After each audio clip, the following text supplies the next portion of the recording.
नमस्कार साथियों, स्वागत है आपका आरडी ज्योतिष संस्थान के यूट्यूब चैनल पर। आज हम आपके साथ जिस विषय पर बात करने जा रहे हैं, आजकल ये आप काफ़ी देखते होंगे। लोग एक व्रत रखते हैं वैभव लक्ष्मी जी का। शुक्रवार के दिन ये व्रत कराया जाता है। तो आज इसी को लेके चर्चा करनी है।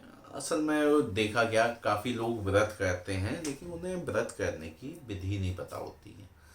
विशेषकर जो वैभव लक्ष्मी के लिए जो किताब उपलब्ध है मार्केट में, अब तो कई प्रकाशन की बुक आ रही है, उसमें भी जो कहानी बताई है, कहानी अलग है, कथा अलग है, लेकिन व्रत करने की विधि अलग होती है। तो हमने कहा आप लोगों के साथ ही ये विधि शेयर करी जाए, बताई जाए कि कैसे व्रत लाभकारी होता है। वरना होता क्या है, काफ़ी लोग कहते हैं कि ये तो व्रत से कोई फायदा ही नहीं हो रहा है, कुछ हो ही नहीं रहा है, हमने करा है यहाँ तो कुछ नहीं हुआ, सब ऐसे ही है, आजकल लोगों ने चला दिया। तो ऐसा कुछ भी नहीं है। अगर आप पूरे संकल्प के साथ सही तरीके से व्रत को करते हैं तो निश्चित रूप से आपकी जो मनोकामना है, आपकी जो धन से संबंधित समस्या है, वो दूर होती है और माँ लक्ष्मी की कृपा आप सभी पे बनती है जो जो व्रत करता है। तो मैं वीडियो को आगे लेके चलूं उससे पहले आप लोगों से निवेदन है कि प्लीज़ हम लोगों के चैनल को सब्सक्राइब करिए और वीडियो को लाइक और शेयर करिए ज़्यादा से ज़्यादा। पहली बात आती है कि व्रत को किस दिन प्रारंभ करना चाहिए। व्रत शुक्ल पक्ष की अष्टमी अगर शुक्रवार को पड़ रही हो तो बहुत ही अच्छा रहता है, वरना किसी भी शुक्ल पक्ष के शुक्रवार से इस व्रत को करना आप प्रारंभ कर सकते हैं। कितने व्रत आपको करने हैं उसका आपको प्रण लेना होता है और संकल्प लेना होता है। ठीक है। अब सबसे पहले है कि जो ये पूजा है, ये व्रत है, माँ लक्ष्मी के लिए करा जा रहा है। ठीक है। तो इसमें किन किन चीज़ों की आवश्यकता है, क्या क्या सामग्री की आवश्यकता पड़ेगी। सबसे पहली बात तो आप एक चीज़ जान लीजिए हर एक व्रत के लिए कि अगर आप कोई भी व्रत रखते हैं, उसके लिए संकल्प लेते हैं, तो शुद्धि और व्रत पूरे टाइम पीरियड के लिए होता है। मैं और गहराई से जाके समझाता हूँ। मान लीजिए हमें 7 व्रत करने हैं वैभव लक्ष्मी जी के। ठीक है। हमने शुक्ल पक्ष के शुक्रवार से शुरू करा तो 7 शुक्रवार लगातार आप व्रत करेंगे। ठीक है। तो अगर आप 7 शुक्रवार व्रत करेंगे तो 7 शुक्रवार ही नहीं आपको व्रत का पालन करना है। पहले शुक्रवार से, जिस दिन से आप व्रत प्रारंभ करेंगे, उससे अंतिम शुक्रवार जो 7वां शुक्रवार पड़ेगा, उस दिन तक आपको हर एक चीज का पालन करना पड़ेगा। पालन क्या करना पड़ेगा? घर में मांस मदिरा का उपयोग ना हो, स्वच्छता बनी रहे, रोजाना गौमूत्र से पोंछा आपके घर में लगना चाहिए। ठीक है। रोजाना घी का दीपक सुबह शाम जलना चाहिए, धूप बत्ती जलनी चाहिए और सुबह शाम ही लक्ष्मी जी की आरती होनी चाहिए। और बताऊंगा एक चीज जो आपको करनी है रोजाना।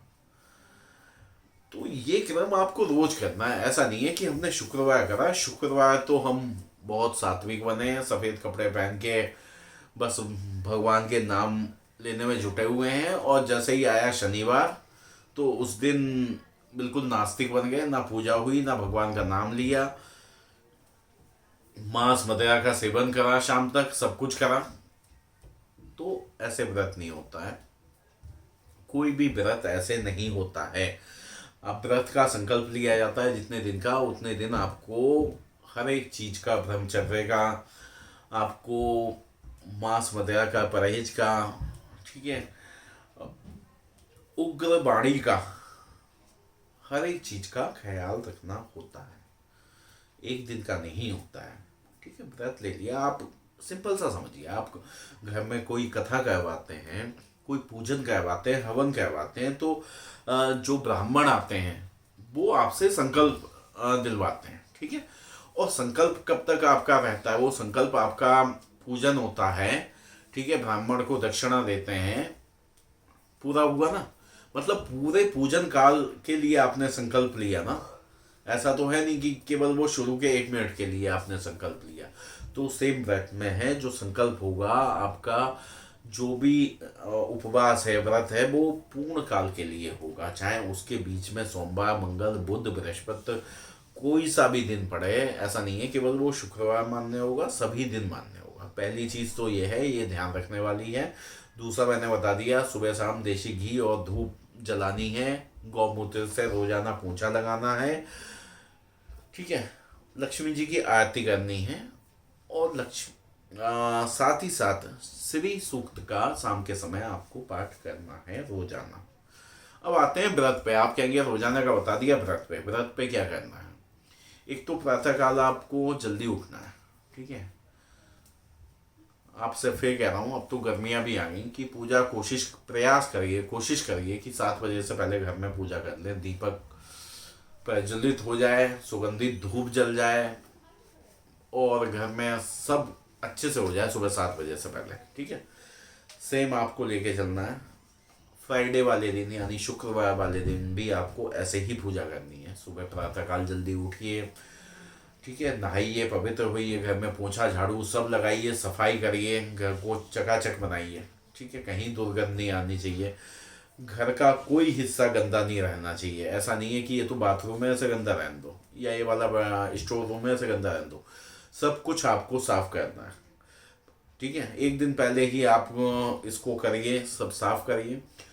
शुक्रवार की सुबह उठ के, हमने कई वीडियो में आपको बताया भी है कि प्रातःकाल ब्रह्म मुहूर्त में जग के, भले ही आप नहाए ना, अपने जो घर में आपके कलश रखा हुआ है रसोई घर में, उससे कुछ पानी लेके अपने मुख्य द्वार पर छिड़क दें, तो वो आप छिड़क दीजिए, ठीक है। उसके बाद अपना तैयार होइए, सब तैयारी करिए, नहाइए धोइए। और एक चीज़ ध्यान रखनी चाहिए, पूजा करते समय हमें कोई एक ही वस्त्र धारण करनी चाहिए। ये नहीं है कि आज इस रंग का, कल वो, परसों वो, ऐसा नहीं। आसन एक होना चाहिए और आपके वस्त्र एक होने चाहिए जो धुल जाए, है ना, आपने पहने वो धुल जाए और अगले दिन के लिए फिर से तैयार हैं सुबह शाम पूजा के बाद। तो आप वो वस्त्र पहनेंगे, उसके बाद प्रॉपर पूजा करेंगे। पूजा के लिए आवश्यक चीज़ें क्या हैं? अक्षत चाहिए, ठीक है। अक्षत चावल को कहा जाता है, और खंडित ना हो, इसीलिए उसका नाम अक्षत होता है, कि जुड़ा हुआ, ठीक है। संपूर्ण एक अच्छा चावल चाहिए आपको। उस चावल को आप रोली में रंग लीजिए, ठीक है, सूखी रोली में उसे मिला लीजिए।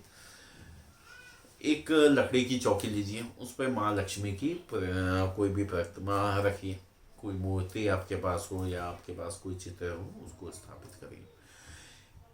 एक ढेरी बनाइए अक्षत की, रोली मिले अक्षत की, उस पे एक कलश की स्थापना करनी है। कलश मिट्टी का हो, पीतल का हो, तांबे का हो, जैसा संभव हो, चांदी का हो, वो आप देख लीजिएगा, ठीक है। स्टील का मत यूज करिएगा।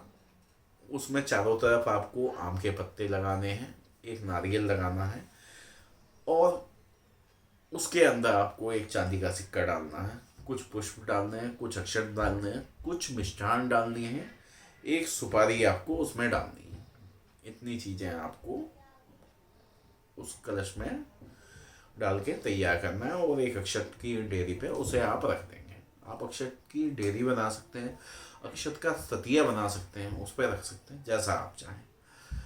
दूसरा चित्र आपने माँ लक्ष्मी का रख ही लिया है, आसन बिछा के उस पर चुन्नी उड़ा दें अच्छे से। अगर मूर्ति है तो बाकायदा वस्त्र पहना दें। प्रयास करिए कि गुलाबी रंग के वस्त्र पहनाइए, लाल रंग के वस्त्र पहनाइए माँ लक्ष्मी को, ठीक है। एक ढेरी और बनाए माँ लक्ष्मी के पास ही, उस पर श्री यंत्र स्थापित करिए। स्फटिक का है, बहुत अच्छा है, वरना तांबे का भोजपत्र पे, जैसा आपके पास हो वो श्री यंत्र आप उसे स्थापित कर लीजिए वहाँ पर। इसके बाद पूजा में आवश्यक वस्तु है, कमल का फूल अगर मिल जाए तो बहुत ही अच्छा है, वरना गुलाब के फूल तो अरेंज कर लीजिए। वैसे कमल का फूल भी हर समय मिल जाता है, आपको मिल जाएगा। कमल का फूल खिला लीजिए, ठीक है, या गुलाब के फूल रख लीजिए। और मिष्ठान, सबसे अच्छा मिष्ठान जो है मैं आपको बताता हूँ, घर में दूध से बनी हुई, दूध की मखाने और चावल के साथ बनी हुई खीर, मेवा डली हुई, आप मिष्ठान के रूप में उसका प्रयोग करिए। वो आप बनाइए, थोड़ी सी मात्रा में बनाइए, ठीक है। आ, देशी घी का दीपक चाहिए, पीतल का, तांबे का, चांदी का, मिट्टी का, जैसा हो वैसा। लंबी बत्ती वाला जलाना है, खड़ी बत्ती का नहीं जलाना है। धूप बत्ती चाहिए, खुशबूदार सुगंधित धूप लीजिए, कोई अच्छी कंपनी की, जहाँ पैसा खर्च कर लीजिए, 40-50 रुपए की आएगी, ले लीजिए, खुशबू आनी चाहिए, वो धूप आप लीजिए, ठीक है। अच्छा, जो प्रसाद बताया ना, वो प्रसाद आपको सुबह के प्रातःकाल नहीं भूल लगाना है। उस प्रसाद का वो शाम के समय लगता है वो, ठीक है। और कायदे में लक्ष्मी जी की जो पूजा होती है वो भी शाम को होती है, लेकिन आपको सुबह ही मंदिर तैयार कर लेना है। सुबह का भी पूजन विधि पूर्वक करना है, दीप धूप दीप जलाइए, पुष्प अर्पित करिए, ठीक है। और लक्ष्मी जी की आरती करिए, बाकी जो आप पूजा करते हैं वो आप कर लीजिए। दिन में आपको प्रयास करिए कुछ ना खाएं तो अच्छा है, लेकिन ऐसा भी ना हो कि हाय भूख लग रही है, हाय मैं नहीं खा पा रहा हूँ, क्या करूँ, ऐसा ना हो। लेकिन कोशिश करिए, अगर आपने उपवास रखा है, व्रत रखा है, तो प्रॉपर वे में रखें, तो ना खाएं तो अच्छी बात है। सायकाल के समय वैभव लक्ष्मी जी की पूजा करी जाती है। आपने सुबह भी करी है, आप सायकाल को फिर करेंगे, ठीक है। पूजा में एक बुक देखी होगी आपने वैभव लक्ष्मी जी की, उसमें आपने पढ़ा होगा कि विधि पूर्वक पूजा करी, एक कई कहानियां हैं, है ना। लेकिन पूजा का वर्णन नहीं आता है, कथा का है। लेकिन उस कथा का भी बहुत महत्व है। वो कथा ध्यान पूर्वक मन में उसका चित्रण चला के कि कैसे हो रहा है, क्या हो रहा है, उसमें लीन होके वो कथा आपको पढ़नी चाहिए। उसके उपरांत आपको श्री सूक्त का पाठ करना चाहिए। शुद्ध रूप से करिए, आराम से करिए, बैठ के तसल्ली से पाठ करिए। उसके पश्चात माँ लक्ष्मी जी की आरती करिए, उनको भोग लगाइए, जो आपने खीर बनाई है, जो फल हैं उसका भोग लगाइए, और फिर से फूल वगैरह आपको चढ़ाने ही है। अच्छा, मैंने पूजा बता दी है आपको जो शो कर रहे हैं, तो अब ये नहीं है कि मैं फिर से आपको बताऊं दीपक जलाइए, धूप जलाइए, वो तो आपको करना ही करना है, तिलक लगाना है, ये सब करना, ठीक है, वो आप खुद करिएगा। लेकिन मैं मेन बता रहा हूँ कि एक्स्ट्रा क्या करना है हमें, जो हमें पता ही नहीं होता है, खाली हम बुक पढ़ते हैं। कथा पढ़ना बहुत जरूरी है, जानना बहुत जरूरी है, किस भक्त को कैसे आशीर्वाद प्राप्त हुआ ये जानना बहुत ज़्यादा जरूरी है। लेकिन साथ ही साथ पूजन करना भी बहुत ज़्यादा जरूरी है। तो आप श्री सूक्त का पाठ करिए और माँ लक्ष्मी जी की आरती करिए।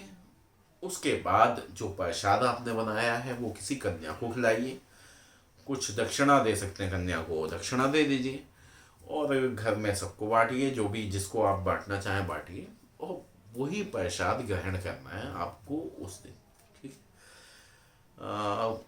मतलब अच्छा यही रहेगा कि जो आप उपवास रखा है वो आप उसी प्रसाद को ग्रहण करें उपवास वाले दिन, वही आपका भोजन है उपवास में, ठीक है, उसे आप ग्रहण करें। और बस ध्यान रखें कि जितने दिन आपका उपवास का संकल्प है, आप बेड पे नहीं सोएंगे, चारपाई पे नहीं सोएंगे, नीचे बिस्तर लगा के आपको सोना है। और रोजाना फिर, ये तो शुक्रवार की पूजा हो गई, फिर रोजाना आपको सुबह शाम वैसे ही दीपक जलाना है, वैसे ही धूप पूजा करनी है, कोई ना कोई पुष्प चढ़ाना है। शुक्रवार को विशेषकर आपको कमल का पुष्प चढ़ाना है, वरना आप कोई भी पुष्प आप माँ लक्ष्मी को चढ़ा सकते हैं। और सायकाल के समय आपको श्री सूक्त का भी पाठ करना है साथ ही साथ। अच्छा, एक सवाल और आ जाता है कि हम ये व्रत कर रहे हैं, तो एक तो हमारा मंदिर ये है, हम एक ही स्थापना कर लें, तो ऐसा करें या ना करें, तो जरूरी नहीं है स्थापना करें। असल में समस्या क्या है, हम एक कलश रखवाया आपसे, हमने श्री यंत्र स्थापित करवाया, इसलिए हमें थोड़ा स्पेस की ज़रूरत पड़ी। अगर आपके पास मंदिर में ही इतना स्पेस है, आप वहाँ रख सकते हैं, तो कोई अलग करने की जरूरत नहीं है। किसी भगवान को आप किसी की भी पूजा कर रहे हैं, साथ में रख के आप पूजा कर सकते हैं, कोई दिक्कत नहीं है, कलश स्थापित कर सकते हैं, ठीक है। तो आप इस ढंग से पूजा करिए माँ वैभव लक्ष्मी की, निश्चित रूप से आपको फायदा होगा। जो कहते हैं कि मुझे कोई फायदा नहीं हुआ है, वैसे तो काफ़ी लोगों को फायदा होता है, लेकिन जो फिर भी कहता है कि मुझे फायदा नहीं हुआ या ऐसा हुआ, तो आप इतना थोड़ा सा चेंज करके देखिए, निश्चित रूप से फायदा होगा। और जो भी आप संकल्प लेंगे जितने व्रत का, निश्चित रूप से आप उसमें विशेष लाभ पाएंगे। तो आज के लिए बस इतना ही। बहुत बहुत धन्यवाद।